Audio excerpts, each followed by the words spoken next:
राधे राधे। जय जय श्री राधे। श्री हरिवंश। राधा वल्लभ लाल की जय हो। सभी संतों हरिभक्तों की जय हो। पूज्य गुरुदेव महाराज की जय हो। युगल जोड़ी सरकार की जय हो। हमारे ठाकुर जी महाराज की जय हो। सभी संतों हरिभक्तों की जय हो। जय श्री राधे। बहुत बहुत स्वागत है आपका हमारे चैनल में। हम ठाकुर जी के कृपा पात्र संतों और भक्तों के चरित्रों का श्रवण कर रहे हैं। आइए इसी श्रृंखला को आगे बढ़ाते हुए आज हम भक्त दामोदर दास जी की कथा का श्रवण करेंगे और इनके जो लेखक हैं वो हैं धर्मभूषण पंडित श्री मधुसूदन आचार्य जी महाराज। जय हो। ये मैंने इसलिए बताया क्योंकि दामोदर दास जी जो नाम है वो भक्तों में बहुत बहुत प्रचलित है। बहुत सारे जो संत हैं उन्होंने अपने शिष्यों के नाम दामोदर दास रखे हैं, लेकिन इनके जो लेखक हैं वो हैं धर्मभूषण पंडित श्री मधुसूदन आचार्य जी महाराज। जय हो। आइए इस दिव्य कथा का श्रवण करते हैं और ठाकुर जी से जुड़ी हुई जो लीलाएं हुई उनका श्रवण करते हैं। जय हो। भक्त दामोदर दास जी की जीवन गाथा अत्यंत सरस और मनोमोहक है। वे भगवान की महती कृपा के पात्र हैं। उनका जन्म 135 वर्ष पूर्व अजमेर के सांपला ग्राम में हुआ था। बाल्यावस्था से ही वे अद्भुत प्रतिभा संपन्न व्यक्ति थे। उनके पिता लक्ष्मी नारायण और माता लक्ष्मी देवी ने उनको अल्पावस्था में ही विवाहित कर दिया। उनके पुत्र हुआ जो कुछ ही दिनों में चल बसा। भक्त दामोदर को इस घटना से बड़ा सुख मिला। उन्होंने सोचा कि भगवान के भजन पथ का एक बहुत बड़ा रोड़ा अब नहीं रहा। धीरे धीरे भगवान के चरणारविंद में उनकी श्रद्धा और भक्ति बढ़ती गई। लोग उनकी ओर अधिकाधिक संख्या में आकृष्ट होने लगे। वे द्वारकेश भगवान की भक्ति में दिन रात डूबे रहते थे। एक बार मन में उनके दर्शन की उत्कट इच्छा हुई तथा गांव वालों ने कहा कि आप भगवान के भक्त हैं, हमें भी उनका दर्शन कराइए। भक्त का तो सारा काम भगवान के लिए ही होता है। परलोक इच्छा की पूर्ति भी उनके लिए आवश्यक हो गई। भक्त भगवान को लेने के लिए चल पड़े।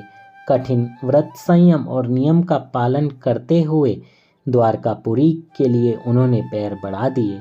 केवल भगवान नाम स्मरण करते हुए द्वारकापुरी पहुँचे। दूर से ही पुरी के विशाल मंदिरों का दर्शन कर वे प्रेम विह्वल हो उठे। वे भगवान की राजधानी में थे। भगवान भक्त से मिलने के लिए स्वयं उत्सुक हो उठे। उन्होंने अश्वरारोही राजकुमार के रूप में भक्त दामोदर को दर्शन दिए, पर भक्त को तो अपने भगवान प्रिय होते हैं। उन्होंने द्वारकेश से विनम्रता पूर्वक कहा कि मेरे हृदय देवता तो शंख चक्र गदा और पद्म वाले हैं। भगवान ने उनके मन के अनुरूप ही अपने दिव्य रूप से उनको कृतार्थ किया और यथाविधि आतिथ्य सत्कार से उनकी आनंद वृद्धि की। द्वारकानाथ ने भक्ति विवश होकर भक्त दामोदर की इच्छा के अनुकूल ही कहा कि द्वारका बहुत दूर है, मैं सांपला में स्वयं पधारूंगा। कार्तिक शुक्ल प्रतिपदा को मैं त्रिमूर्ति यानी गोपाल, केशवराय और रुक्मणी के रूप में वहीं दर्शन दूंगा। सांपला ग्राम के पूर्व तालाब पर कदम वृक्ष के नीचे लखी बंजारे की बाल्द यानी बैलों की टोली के कबरे बैल पर लदे बोरे में से मेरा प्रकाट्य होगा। गेहूं के बोरे में चावल हो जाएंगे, वह नीचे गिर जाएगा। तुम वहां लोगों को साधार बताना कि इसमें मेरे भगवान हैं। सांपला के निवासियों को भक्त दामोदर ने विश्वास दिलाया कि आप लोगों को भगवान का दर्शन अवश्य होगा।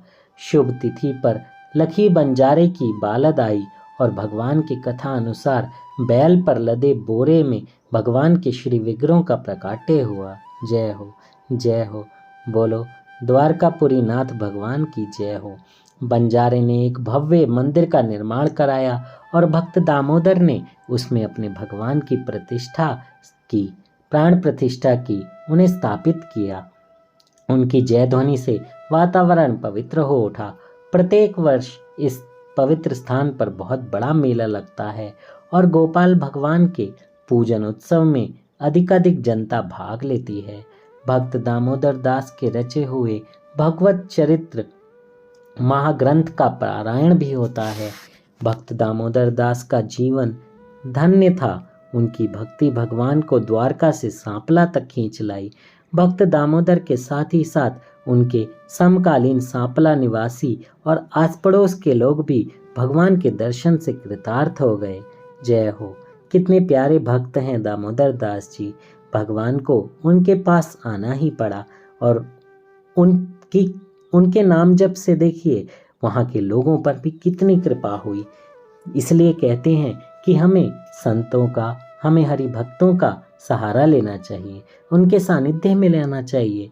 किस भक्त पर भगवान कब कृपा करें और उसके सानिध्य में आप रहें और आप पर कब कृपा हो जाए, इसका कोई अंदाज़ा नहीं हो सकता।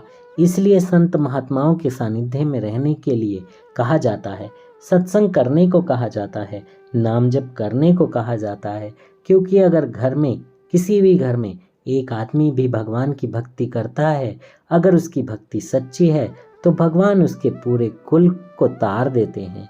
कुल में कोई भक्ति करे या ना करे, एक बंदे ने भी, एक परिवार वाले ने भी अगर उस भक्ति को कर लिया और सच्ची भक्ति कर ली, प्रभु को पार लिया, तो आने वाली पीढ़ियां तो छोड़िए, पिछली जितनी भी पीढ़ियां हैं सब तर जाएंगी, सबको प्रभु का धाम मिलेगा। और प्रभु धाम मिला तो फिर इस जन्म मरण के चक्कर से भी छुटकारा मिल जाएगा। इस 84 के चक्कर में पड़े रहेंगे तो कुछ भी नहीं कर पाएंगे। मनुष्य योनि मिली है, इसका लाभ उठाइए, ज़्यादा से ज़्यादा संख्या में नाम जप कीजिए, आनंद में रहिए, प्रभु को पुकारिए, प्रभु के भजन को गाइए, नाम स्मरण कीजिए। दिन में कम से कम 30 से 35 मिनट तक नाम जप कीजिए, माला कीजिए, आपको आनंद ही आनंद मिलेगा। जय श्री राधे। श्री हरिवंश। इससे आगे की कथा का श्रवण हम कल करेंगे। जय श्री राधे।